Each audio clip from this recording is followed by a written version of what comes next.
Hello, EDU 304. This is your instructor, Jared Berg, and I want to take a little time today to discuss with you your grade a project assignment for our assessment and evaluation course. This is about a third of your overall grade for the class, and so this is kind of your introduction to it. Certainly we'll be discussing it in class and you'll have the opportunity to ask questions, but I thought over spring break, while you have this time and the meetings that we have set up, you're missing class a few days, and so this would be a good time to just sort of lay the groundwork for you. At this point, you should have considered a teacher and a classroom that you would be able to partner with for this project. And that's going to be important, that you have real life, authentic projects to grade. Not a multiple choice test, not even necessarily an essay question on a test, though a full-fledged essay in an English classroom could potentially work. But we're looking at some sort of project or performance that students are completing.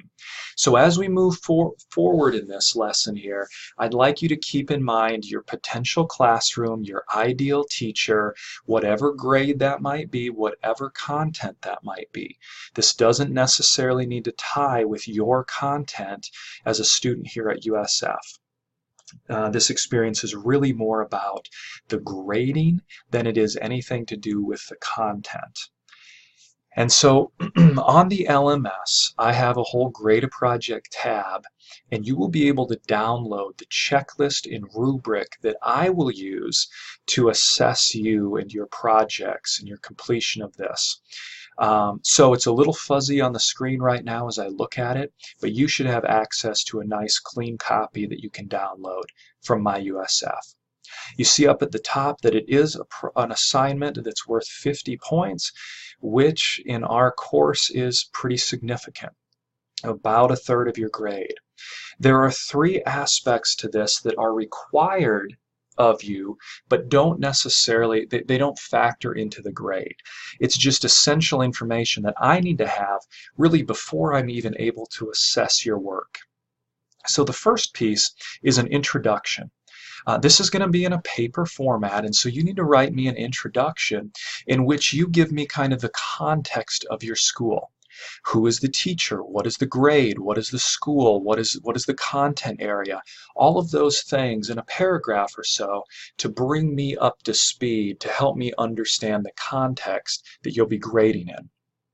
The second piece that I require is a written transcript of the directions that were given to the students. At the beginning of the project, before they'd even got started, what did the teacher say? Or maybe this is on a document that they hand to the students. What are the directions that are given to students? Are they clearly communicating the pieces that are on the rubric you're going to be using to assess student work? And then finally, in just general terms, I need evidence that you graded at least 3 projects. Okay, and one of these needs to be above the requirements, one of these projects needs to meet requirements for a student, and one needs to show student work that is actually below requirements. So you may end up grading more than 3 projects, but the 3 projects you discuss in your paper will allude to the project that is above, meeting, and below expectations. As we move on to the checklist then, assuming I have those 3 technical requirements at the beginning of your paper, the criteria here are first that you would include and identify a copy of the project or the assignment which represents mastery, one that represents meeting requirements, and one that's below requirements. In many cases this is a photograph of the project or a copy of the essay. You don't necessarily need to bring in the actual project. As a matter of fact, I don't really want you to do that. I want you to just give me some evidence, whether that's pictorial or it's a copy of something the students have done, to show me, yes, I have these projects, here they are. The second criteria is that you would include your completed rubric for each of those 3 projects.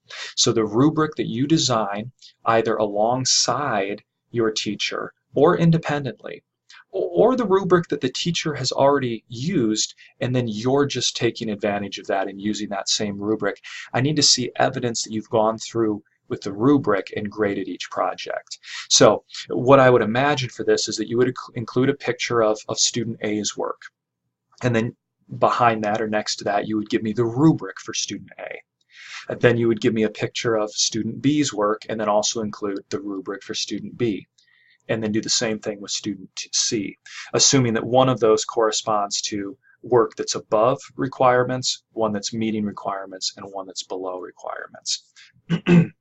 The third criteria then is that you would identify in writing again about 3 paragraphs why you scored the mastery, why you scored the met requirements, and why you scored the below requirement samples as you did. So for each student, you're going to give me a separate paragraph explaining and identifying why you graded them the way you did. Walk me through in writing what the rubric said, what you looked at when you were viewing their project, and how you graded that using the language of the rubric. The next step then, number 4, is just one paragraph where you identify some of the challenges or the possible biases that may have arisen in your grading. And it's okay to have those, but I want you to just reflect on that a little bit and do the same with criteria number 5, which is another paragraph in which you talk about the aspects of this that you found the easiest, and then also the aspects that you found the most surprising. As you consider the rubric that you're using for the grading of these student assessments, there are a couple of criteria that I am expecting of you, and the first would be that you provide 3 paragraphs to assess each of the following violations: the content violations, the clarity violations, and the practicality violations. Now, all of this is available in the rubric evaluation sheet, where you go through and you can check these off, but then I also want you in writing to explain, okay, in the content area, which of these did the rubric include and which of these didn't it include? In the clarity section, which of these did the rubric you used or created include and which didn't it include? And then again in the practicality section. And the whole purpose of this is not to sort of point out the flaws of your teacher's rubric or anything like that, but it's to recognize that rubrics are a work in progress. And so we might not have a perfect rubric the first time we grade a project. But by reflecting upon that and by considering some of the violations that we'll discuss in class, we can constantly and continually evolve our rubrics to make them better and better over time. So you're providing me with a page or so, 3 paragraphs, where you assess in what areas in the content, clarity, and practicality of your rubric did you really meet the expectations, and what areas might need improvement on the rubric itself. The second major criteria then is that you use quoted material to support what you're writing, to support the arguments that you're making. And you'll notice in order to receive full credit for this, which is a 5 that's multiplied by 2, so 10 total points, over in this quadrant, you need to use at least 3 quotations from 3 different peer-reviewed sources. I'll allow you to use our 2 textbooks if you would like to. That could be 2 of your sources, but you're going to need to go and find an additional peer-reviewed source to use to support things that you're mentioning in your paper. Now, your quotes need to support the analysis, and they also need to be cited in APA style. I'll talk about that in a little bit, but make sure you're doing all of those things in order to receive full credit for this. This is oftentimes an area where students neglect a few pieces and they end up losing points. So pay close attention to the quoted material section. And then finally is your plan of action. So this is anywhere between 1 and 2 paragraphs where, after reflecting on the projects that you've scored, the quality of the rubric, I want you to think about how this might impact your instructional decision making moving forward. After grading all of these projects, are there gaps that you see in student understanding? Are there things that you feel like you would need to reteach? Are there any things in the rubric or the assignment or the directions that you feel you might want to retool before the next time that you do this? And then finally, would you retool the rubric or the grading scheme in any way? And so again, just read through the expectations in order to receive a 5, which is multiplied by 2, so a total of 10 points there, to ensure that you get full credit. You notice that the checklist items total 20 points, and then the rubric itself totals 30 points. So the total for the assignment is 50 points altogether. What I want to do now is just show you one example of something that an elementary education major did. They had students design, they were talking about various fruits or squash types in a science classroom, and they had students create sort of an informational infograph, a handout of sorts, where they incorporated photos and information about the particular squash. You can't really read it very well, and that's okay. What I want you to just take note of is the way that they show me an example of the project. They take a picture of it, and they also show me the completed rubric for each one. And so they've gone through, and this could be student A, this could be student B, and then on the next page, student C, and they actually provided me with student D as well, which you could do but aren't required to do. So just make sure that's a part of the final project that you submit to me. And that could be an appendix at the end, or it could be one of the first things that I see as I start reading your graded project. And then you see the way that they've actually designed and laid out their paper. Okay, so they give me up top here, they give me some directions that were given to the students, and then they end up justifying each level and why they graded each level the way that they did.